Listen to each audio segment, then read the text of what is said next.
Alright, today we will be replacing this valve, the toilet inlet water valve. As you can see with it off, we got some water buildup and it's slowly dripping and it's dripping along here. So while I have the toilet and everything out, we're gonna go ahead and replace it. So for this, we're gonna need our new one, just like this. So first things first, I'm gonna get a little larger bowl. See, I moved it. That's about a day. So it's just a slow leak. What we're gonna do is we're gonna open this one up.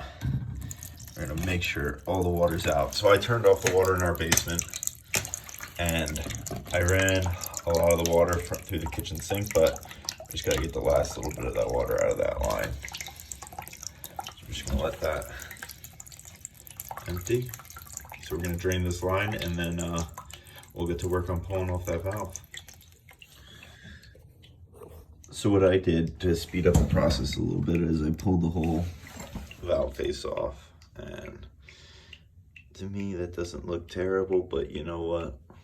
It's easy enough to replace. We had a lot of minerals in our water and stuff, so we put in a water treatment system and hopefully we don't have this problem again with our valves. But I mean, they're also old, so. Next is to remove this as soon as it stops dripping. All right, next you're gonna need 2 wrenches. You wanna hook them on like this. And I already broke it, but just like this. And then we can remove this fitting here. And if you're like me and you give up and don't wanna wait for it to stop leaking, just work quick with paper towels on the ground. So next, we want to get this over here. So we're going to take our tool, slide this on like this. Yeah, it's going to fit. So we slide this on like that. We're going to put this on in our pipe. And we want to screw this. Loosen this up a little bit.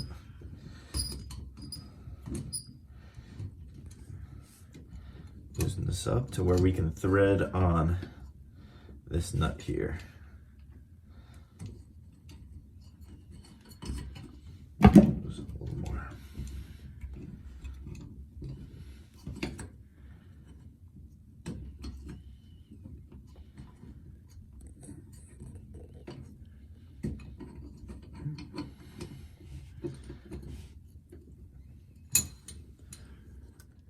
And just slowly, see how here? Thank you, my love. See how we're pulling it off in here? It's just this tool. The trick was I messed up. You have to actually have this a little bit lower, so that way you'll have room with your T-handle to extract it. And just like this, nice and slowly. We're just gonna pull that right off. Nice and slow. Nice and easy. Boom, just like that. We pulled our compression ring right off. And we lost a lot more water. See? Here, how we've removed it, just pulled it right on. So now, we are good to go to install our next one. Okay, so now that we have our thing removed, I'm just gonna take a little sandpaper and clean up that edge. Now some people might be screaming at me. This is 1200 grit. So that's the latest I have. Just want to clean up that face. It might be too abrasive maybe, but I think it'll be fine. Just getting the outside cleaned up a little.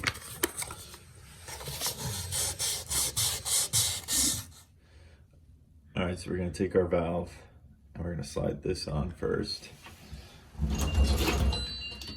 Just like that. Now we're gonna take our compression fitting and slide that on there. Just like that. Now we're gonna take this fitting and put them together like so. And just like that. And we're just gonna tighten them up.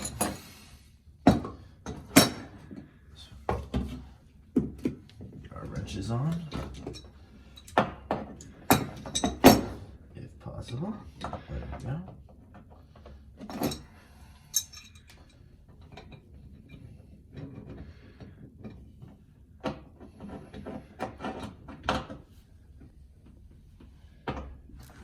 Okay, and just like that, we have our valve on. This is in the off position currently, sorry. So we were gonna put our bowl underneath and we were gonna go test the water. I got no dripping. I did put it on in the on position, so that little bit of extra in the pipe was coming out, and that's why we see a little bit on the floor. But as you can see, it's in the off position currently, off position, and it's just sitting in there perfectly. So let's go turn on the main water and we'll see if we did this right. All right, the system is pressurized. I'm seeing no dripples. Now let's turn it on. Oh shit. Okay, we have pressure. We have pressure and it is turned off. It was a success. So you can save yourself a couple dollars by doing it yourself. For now, good luck.